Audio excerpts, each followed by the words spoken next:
What's up mga ka-bracket, sa magandang gabi. So meron naman tayo ditong ginawa ng bagong bracket na nagpasukat dito sa ating munting gawaan. So actually ito yung ating first Harley Davidson na motor, 750cc. So ano nga ba yung purpose ni sir? So nagpagawa si sir dito ng top box bracket syempre at saka ng side pannier bracket. Yes, so trademark yung Jaycom. Syempre removable pa rin siya or detachable. So ang aming laging sinasabi, pag hindi mo kailangan ikabit or hindi mo kailangan gamitin, natatanggal siya. Syempre iba pa rin yung malinis tingnan. Napaka-pogi rin kasi kung top box bracket lang ang nakakabit. Makikita niyo yan maya-maya. So yan, pakita ko sa inyo kung paano kinakabit. Let's go na agad. So sa pagkakabit ng ating bracket para sa Harley Davidson, tanggalin lang natin itong pillion seat, tsaka itong rider seat, at itong ating rear na kaha. So very unique pala dito sa Harley Davidson mga ka-bracket. Ito siya. So bakal siya oh. So lagay muna natin siya dito. So ang mga tatanggalin natin sa kanya, ito lang naman, no? So niluwagan na natin yung shock niya dito. Okay? Niluwagan na rin natin yung kabilang side. At ito, tatanggalin natin to. Papalitan natin siya ng bolt na mas mahaba. Kasi ang mangyayari, lalampas siya dito sa ilalim. Doon natin ikakabit yung ating nut na magiging center support ng ating top box bracket at saka ng side pannier bracket. Siyempre, dito sa Jaycom bracket, ganun pa rin. Lahat ng bolts and nuts na gagamitin ninyo sa pagkakabit ng side pannier at saka top box bracket ay kasama na siyempre sa package. Kung may mga papalitan man kayo dyan, nire-replace na natin yan. Siyempre, keep nyo yung inyong mga stock na bolts kasi baka tanggalin nyo yung bracket, magagamit nyo pa siya sa susunod. So, in this case, ito siya. Ito yung mga papalitan natin. Spacers, washers, bolts, and nuts. Siyempre, lahat yan ay stainless na para hindi kalawangin. Okay, so first step natin, tanggalin natin itong malaking bolt na ito. Ito, dalawa sa dulo. So, ito connected siya sa frame. Makikita mo talagang matibay yung ating pagkakabitan kasi dulo na siya ng frame ng motor. Okay, so 8mm lang naman yan. So, papalampasin natin siya hanggang doon sa ilalim. Kasi doon natin kakabit yung ating center support later on. Okay? So, ito na yung pinalit natin na sa stock bolt niya. So, ngayon, meron tayong center support na ilalagay yan. Ito yung sinasabi ko sa inyo ngayon. Yes. So, ito yung magpapatibay ng talagang buong suporta ng inyong side pannier tsaka top box bracket. Ito kasi yung tinatawag namin na main stem or main support niya. Dito siya natin lalagay sa ilalim. Next na natin yung ating center bracket. So, dito, makikita nyo naman yung logo, syempre, nandito yan sa labas. Ito yung part na isusuksok natin siya doon sa shock. That's why niluwagan natin kanina yung mga bolt ng ating center shock. Suksok-suksok lang yan. Yan, ganyan, no? Okay, so ganun lang. So, ayan, kinabit na natin yung left and right bracket, no? Ito, sinuksok lang natin siya doon. Tapos, tsaka sa kabila. So, kung mapapansin nyo dito, no? Meron na tayong mga abang na bolt dito. May butas na dito at saka dito. Kasi later on, dito natin lalagay yung ating side pannier bracket. Okay, so ayan. Ganyan pa lang siya. Ayan yung pang top box bracket natin. Kulang na lang siya ng center plate. Okay, so by the way mga ka-bracket, at lagi namin sinasabi sa previous videos namin, luwag pa yan. Huwag nyo agad sisikipan. Okay, so pag sinikipan nyo na kasi yan, maglalaban na siya. So wala nang alignment. So lagi nyong luwag muna. Una nyo ilalagay yung ating center base plate, which is ito. Ayan. So may logo na natin sa gitna. Oh. Siyempre powder coated yan. CNC cut. So always, no? Ganyan mangyayari dyan. So pag nilagay nyo na itong center plate, lagay natin yung corresponding na butas, tsaka natin sisikipan yan. So ayan, no? Dito sa ibabaw, no? Dito rin, makikita kayo butas dyan. Yan, dito, at saka dito. Una nyong hihigpitan yung center plate, guys. So wala pa yung driver seat, tsaka yung pillion seat, o yung OBR seat. Talagang makikita mo na yung hulma ng bracket dun sa frame niya. Sabay na agad. Kita nyo agad yung pagkaporma niya. Okay, so ayan na siya. Siyan, sikat natin, plate natin. Ayan na ang pagka-itsura niya. Ayan yung center niya, no? So, kita nyo na agad. Alam niyo, kita nyo na agad yung pagkapantay niya o yung forma ng bracket natin. Wala pa yung mismong upuan. So, pag nakabit nyo na yung top box bracket nyo, higpitan nyo na lahat ng mga bolts and nuts dito. Okay? Higpitan nyo na to sa dalawang shock. So, babalik na natin yung takip saka yung upuan. So, sunod na natin yung ating side pannier bracket. So, meron tayong dalawang part dito ng side pannier. Ito yung ating main frame.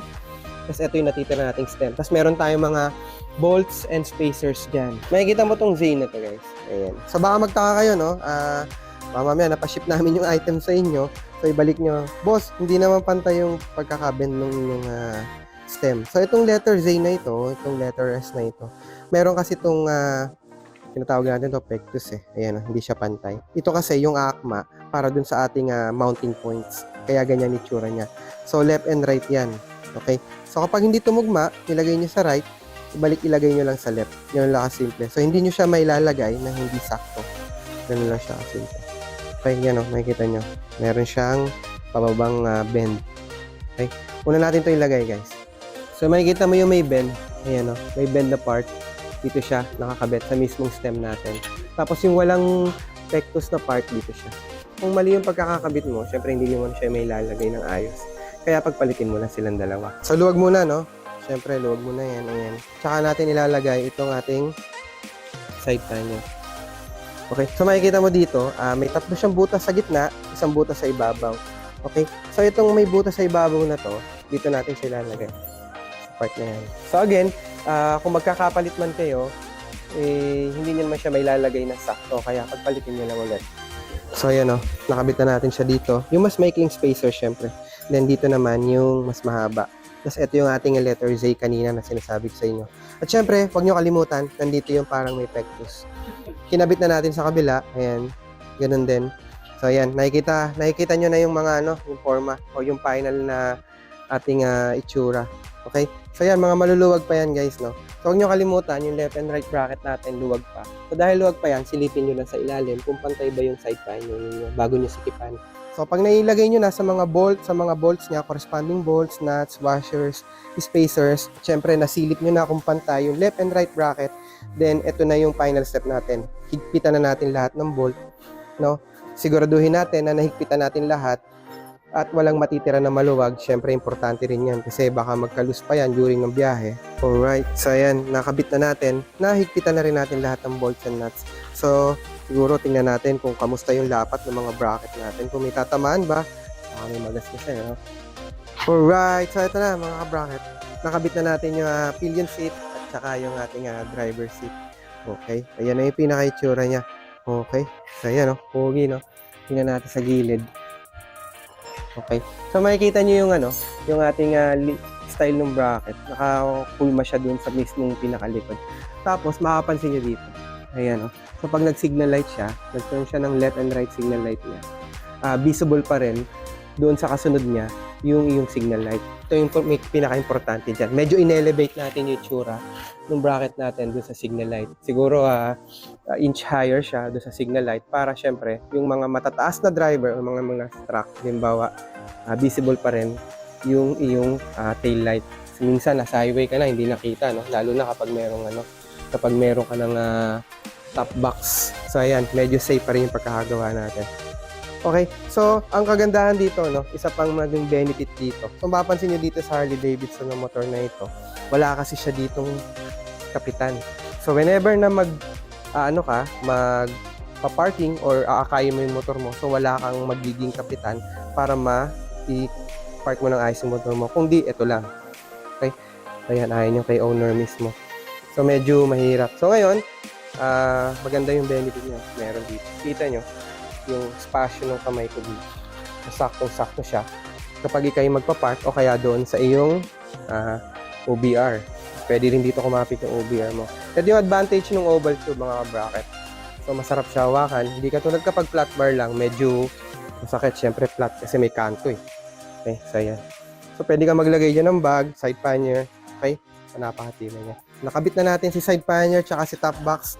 Siyempre dito sa Jaycom bracket as usual at nakaugalyan na natin, hindi matatapos yung paggagawa natin kung hindi natin nalalaman kung kaya ba yung isang mabigat na load.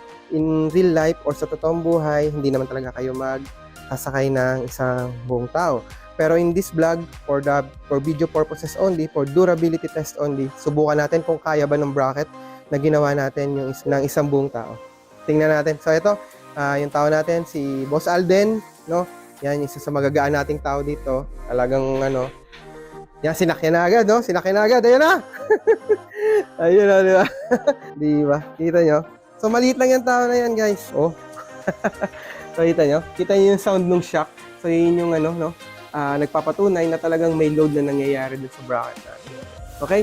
Wala man lang tumagilid, no? Wala man lang mga nabago. Pero syempre, iba pa rin kapag gagamitin nyo sa long travel. So, talagang dun yung malalaman yung tibay nito. So, for us, dito sa ating bracket, sa gawaan natin, sinigurado natin kung gaano siya katibay. Please follow, share, subscribe ng video natin para sa mga susunod na updates.